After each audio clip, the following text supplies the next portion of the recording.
जय श्री राम। हर हर महादेव। महादेव जी का एक और दिव्य स्थान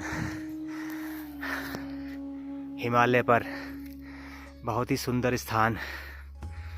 ये वह स्थान है जहाँ से बाबा केदारनाथ को सीधे देख सकते हैं। अभी थोड़े बादल हैं इसलिए दिख नहीं रहा, वरना वह धाम भी यहाँ से दिखता है जहाँ बाबा केदारनाथ विराजमान है। यह मंदिर ऐतिहासिक है, पौराणिक है। इसका पुराणों में वर्णन मिलता है और अभी इसके दर्शन करेंगे। इसका मुख्य गेट आ चुका है और ऐसे स्थानों के दर्शन बड़ी दुर्लभता से ही मिलते हैं। बड़े संयोग होते हैं जब व्यक्ति ऐसे स्थानों पर पहुंचता है। तो इनका नाम है क्यूंकालेश्वर महादेव। क्यूंकालेश्वर महादेव। अब ये नाम कैसे पड़ा इस पे तो हम नहीं जा रहे, पर महादेव जी के जितने भी नाम हैं सब स्मरण करने योग्य पावन हैं। तो एक देखिए, ये यहाँ पर एक संस्कृत का एक महाविद्यालय भी है। 1870 में ये स्थापित है। श्री हरि आदर्श संस्कृत उत्तर मध्यमा विद्यालय क्यूंकालेश्वर, पौड़ी गढ़वाल। ये गवर्नमेंट कॉलेज है और बड़े समय से यहाँ पर संस्कृत की पढ़ाई हो रही है। तो अंदर अभी भी देख सकते हो आचार्य जी बैठे हुए हैं और वो शायद विद्यालय के ही होंगे। धीरे धीरे करके बढ़ते हैं महादेव जी की ओर।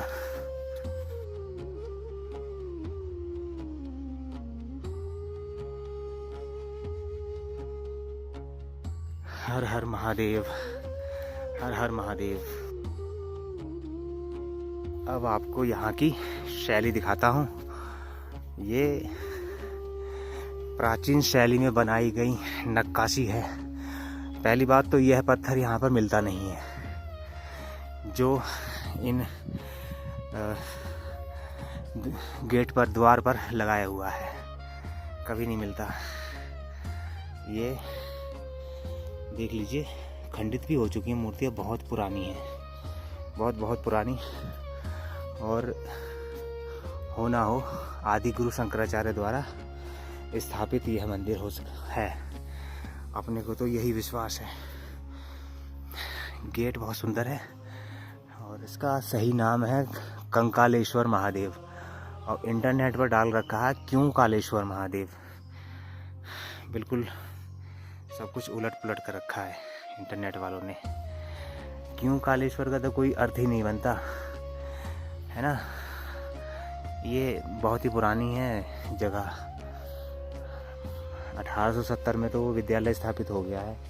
उससे पहले भी न जाने कितने समय से यहाँ पर संस्कृत की विद्या चल रही होगी।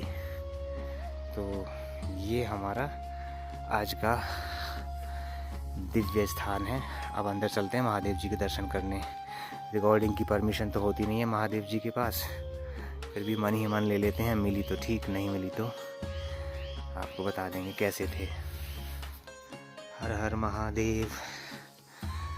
भगवान भोलेनाथ की महिमा भक्ति जाने। इतने अच्छे अच्छे दर्शन कराते हैं महादेव हमें कि भगवान अपनी शरण में लगाए रखना बस, और कुछ नहीं चाहिए। ये महादेव बहुत ही सुंदर स्थान है। इतनी दिव्य ऊर्जा यहाँ पर महसूस होती है कि और कहीं मिलती नहीं संसार में। संसार से क्या मिलेगा आपको? कुछ नहीं। शंख हैं बहुत पुराने, पता नहीं करोड़ों साल पुराने हैं। क्योंकि ये चीज़ तो करोड़ों साल पुरानी ही होती है। भोलेनाथ की बूटी यहीं पर घिसी जाती होगी। और हम तो भाग्यशाली हैं जो दर्शन होते हैं। ओम श्री गणेशाय नमः। बस यही कहना था। ये स्थान बहुत ही दिव्य है, बहुत प्राचीन, बहुत दिव्य है। महादेव जी के दर्शन इतने सुंदर है ना, मन लग रहा था कि बस यहीं बैठे रहो। इतने सुंदर सुंदर महादेव है हर जगह, जहाँ भी जाओ बस सुंदरता ही है महादेव में। सच में कौन कितने पुण्य करे होंगे जो जाके हमें महादेव जी बुला लेते हैं, वरना हम ऐसे हैं नहीं। उधर एक और मंदिर है, वो भी होगा, देख लेते हैं।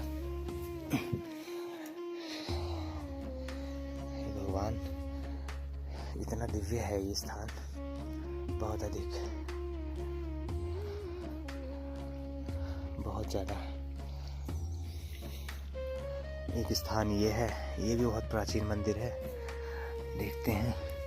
हे प्रभु, ये देखिए अपने नारायण और माँ भगवती, कितने सुंदर, बहुत ही सुंदर। प्रभु अपनी शरण में लगा रखना मालिक। और ये देखिए कितना पुराना है ये। अब इसको बजाना नहीं है, इसलिए इसको बंद कर दिया है, इस तरह से ढक दिया है। ये देखिए, ये है, जब भी यहाँ पर होता होगा ना कुछ कार्यक्रम, तो ये जरूर बजाया जाता होगा। इतना बड़ा, इसका नाम तो अभी मुझे पता नहीं, बता दूंगा इसका नाम क्या है। और घंटे की ध्वनि ही सनातन का उद्घोष है। जब भी घंटे की ध्वनि सुनाई देती है, सनातन की सीधी सीधी ऊर्जा हृदय में उतर जाती है। हे प्रभु, ये स्थान बहुत दिव्य है, बहुत अधिक।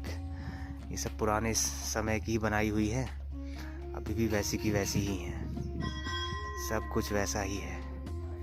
और ये देखिए इसकी जो शैली है ना, वह बिल्कुल शंकराचार्य जी द्वारा जो स्थापित है ना मंदिर, सब वैसी ही शैली है, सेम टू सेम वैसी ही। बहुत प्राचीन मूर्तियाँ यहाँ पर मिल जाएंगी, बहुत प्राचीन। ये इधर से आने का भी मुख्य द्वार है।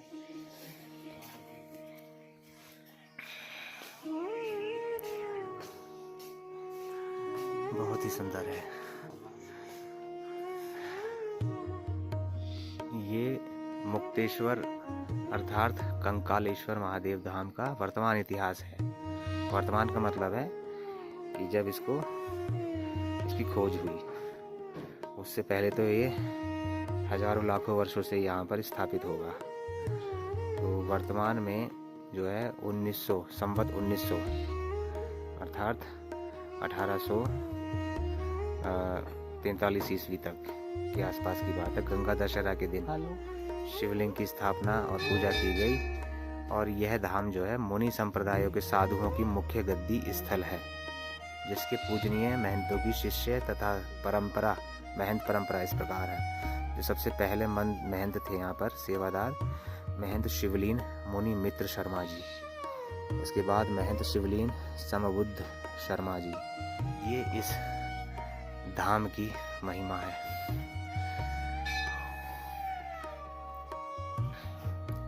नंदी बाबा तो सबसे पहले ही मिलेंगे आपको शिव जी के मंदिर में, सबसे बाहर। असल में नंदी बाबा कोई अलग नहीं है, ये स्वयं शिव हैं। ये रहस्य सबको नहीं पता, ऐसा शिव पुराण में लिखा है।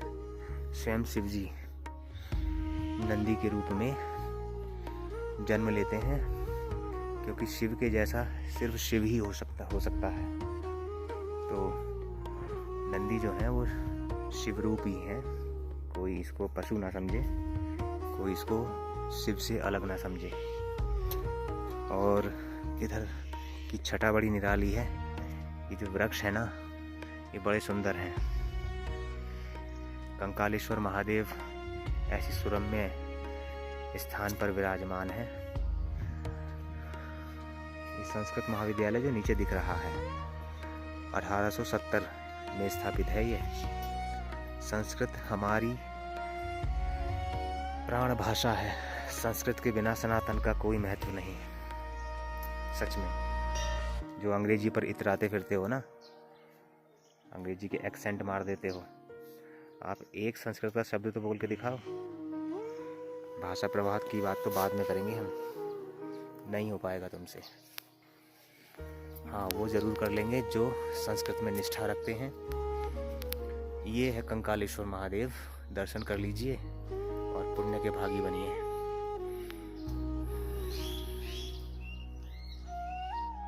इस मंदिर का इतिहास ऐसे है कि तारकासुर का वध करने के लिए यहाँ पर यमराज जी ने तपस्या की थी और तपस्या करते करते उनका शरीर कंकाल रूप में परिवर्तित हो गया था। इतनी घोर तपस्या की थी।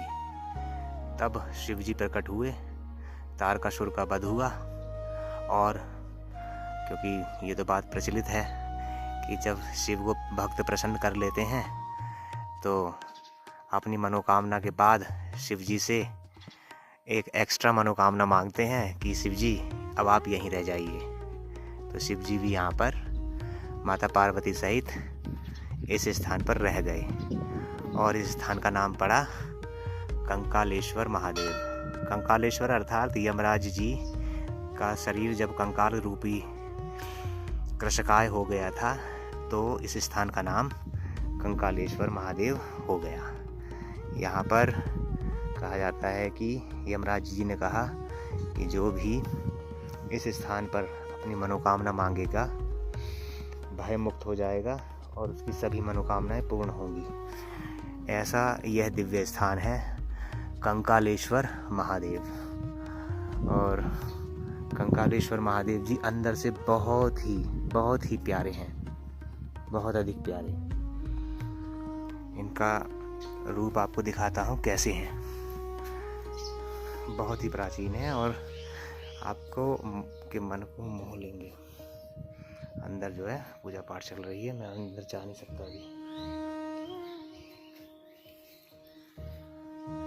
क्योंकि यहाँ संस्कृत विद्यालय है और आवासीय विद्यालय है। जिस किसी को संस्कृत सीखनी हो, पढ़नी हो विधिवत रूप से, तो यहाँ सरकारी आवासीय विद्यालय है संस्कृत का। यहाँ आइए, संस्कृत सीखिए। वेदवाणी, देववाणी। और इसका मुख्य गेट देखिए, मुख्य द्वार कितना सुंदर है। इतना भारी घंटा है ना ये। और ये देखिए, पहले तो ये देख लीजिए क्या लिखा हुआ है। मात्र 1400 रुपये मूल्य के घंटे को बनवाने हेतु दान दिया गया। और अब ये देखिए, मूर्तियाँ जो हैं बहुत प्राचीन हैं। ऐसा पत्थर तो फिलहाल यहाँ मिलेगा नहीं, पहाड़ पे ऐसा पत्थर होता नहीं है। नक्काशी कहाँ से की गई है, कैसे की गई है, आजकल के प्रिंटर क्या कर पाएंगे। सिर्फ कबाड़ा बना सकते हैं और कुछ नहीं। पीछे चींटियाँ हैं और पीछे नहीं जाता। बहुत ही सुंदर स्थान है। जय श्री राम, हर हर महादेव।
मैं सोच रहा था कि यह आदि गुरु शंकराचार्य जी द्वारा स्थापित होगा और वैसा ही निकला। इसमें स्पष्ट शब्दों में लिखा हुआ है 8वीं सदी का यह मंदिर है और आदि गुरु शंकराचार्य जी द्वारा स्थापित है।